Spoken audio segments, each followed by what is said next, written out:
2 minggu ke depan nih untuk persiapan Nataru. Jadi kita akan rutin untuk bikin preskon persiapan dari BUMN untuk Nataru. Kemarin Pak Erik sudah tahu di hampir seluruh dunia dimanapun kita berada.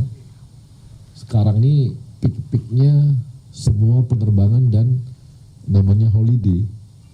Jadi kita ini juga termasuk yang negara agak lain gitu. Berhasil justru menurunkan harga tiket menjadi 10% itu di bawah Injurnya juga menurunkan 16 flight ya 316 flight, sedangkan Citylink di 210 flight. Jadi total kita mengajukan sebanyak 526 flight. Jadi ada penambahan flight di rute-rute unggulan. Kemudian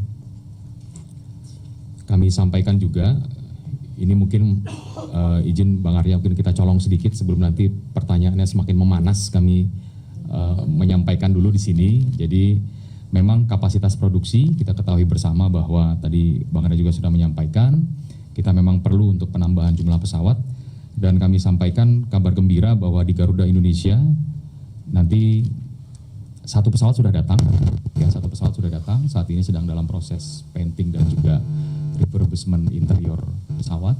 Kemudian direncanakan nanti di akhir bulan ini juga datang satu pesawat lagi dan 2 pesawat nanti di Januari. Ya, itu yang sudah pasti, dan kemudian sudah ada tanggal delivery date-nya, dan target kami nanti di tahun 2025 kita akan menambah pesawat lagi 15 sampai 20 pesawat lagi.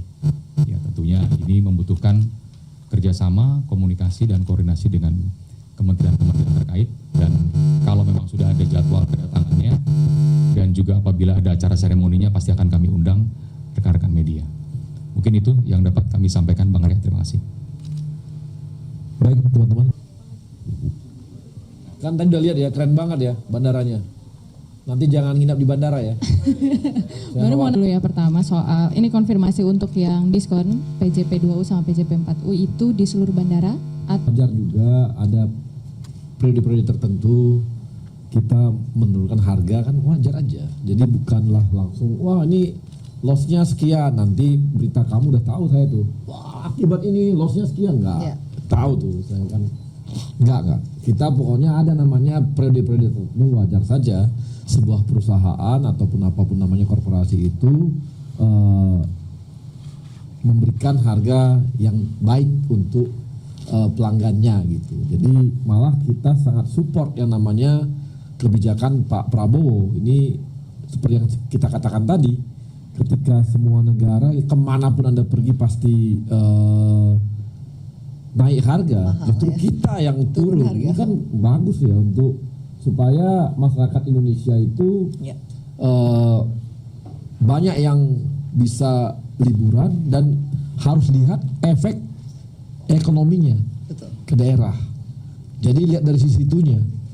Jadi lihat isinya, kalau ada kenaikan artinya kenaikan penumpang makin tinggi, kan roda ekonomi di mana-mana berputar nih.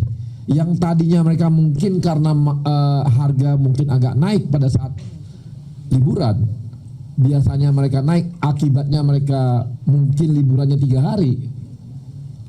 Dengan seperti ini bisa nambah jadi 5 hari, kan efek ekonominya lebih besar lagi gitu. Jadi jangan dilihat bahwa ini dari sisi loss atau apapun. Jadi nggak perlu, kita jangan ngomongin loss kalau untuk hal-hal begini, kita ngomonginnya untuk semua rakyat gitu. Ya, jadi Mbak Dir nggak usah jawab tuh, itu saya aja yang jawab. Ya, oke, siap. Iya, siap. Mungkin saya yang teknisnya tadi ya, yang mengenai PJP 2U dan PJP 4U ya, mengenai Passenger Service Charge dan Passenger Airlines Charge ya untuk take off landing fee. Jadi memang kita memberikan penurunan tarif selama periode Nataru. Saya sepakat dengan Bang Arya tadi statementnya. Pastinya kita ada ini ya cost ya untuk ini, tapi yang kita lihat memang harusnya adalah economic impact dan multiplier effect yang bisa dihasilkan dari ini, dari concerted effort ini. Kalau kita lihat kajian di sebelumnya Bang Arya, setiap spend yang kita ini adalah multiplier effect-nya 10 sampai 12 kali lipat. Jadi apapun itu pasti multiplier efeknya untuk masyarakat itu minimum 10 sampai 12 kali lipat. Dengan ada peningkatan traffic dan multiplier effect di berbagai destinasi. Jadi ini kita melihat positifnya bahwa memang apa yang kita bisa kontribusikan untuk masyarakat ini jauh lebih besar. Lalu untuk pengoperasian bandara sendiri kita melakukan 24 jam di seluruh bandara. Jadi kita menambah personil yang tadi saya sampaikan semua, kita akan berikan datanya ini untuk seluruh bandara sebagai komitmen kami untuk layanan yang lebih baik di saat peak traffic Nataru. Ya. Tidak ada tanpa fee tambahan. Penurunan tarifnya ya.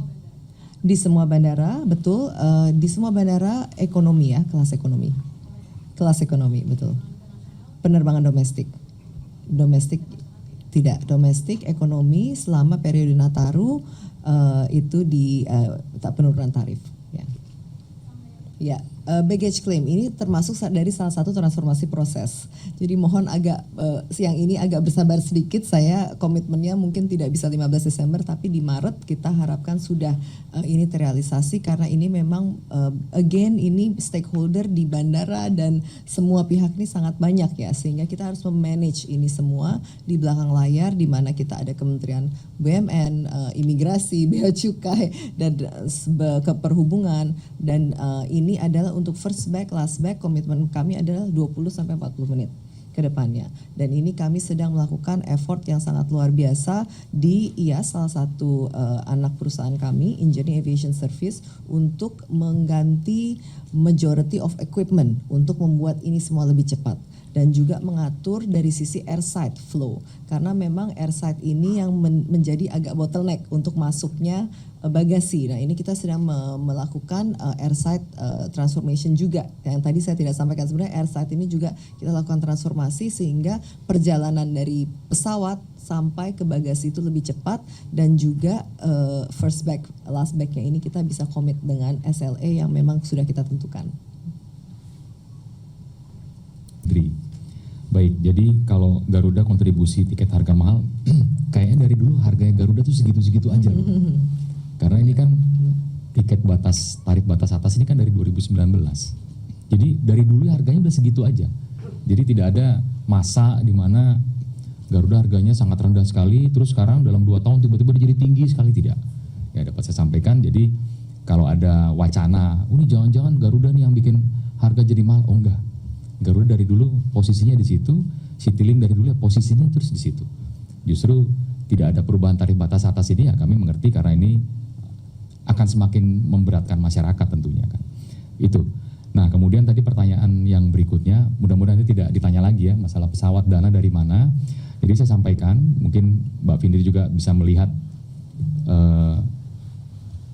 sibuknya saya engage dengan beberapa dari vendor, dari Airbus, dari Boeing, dari beberapa lessor ya. Artinya kita membuka luas-luasnya komunikasi bahkan dengan beberapa airline besar ya untuk menambah pesawat tadi. Dan tentunya kalau kita bicara angka masih sangat jauh sekali Mbak. Masih sangat jauh sekali. Berapa nanti satu pesawatnya itu masih sangat jauh sekali. Sehingga untuk pertanyaan berapa dana yang dibutuhkan, itu masih sangat jauh. Tapi nanti kalau sudah ada angkanya akan kita sampaikan. Ya. Oke. Terima kasih. Oh sumber dananya, ya tentunya akan kita komunikasikan nanti dengan Kementerian BUMN, dengan Kementerian Perhubungan, akan kita komunikasi lebih lanjut. Tetapi kita juga punya operational cash. Nah jadi ada gambaran Mbak ya, bukan semuanya kita akan minta gitu, enggak. Ya tentunya akan kita kolaborasikan, kita koordinasikan dengan seluruh kementerian terkait. Gitu. Cukup ya? Oke, terima kasih.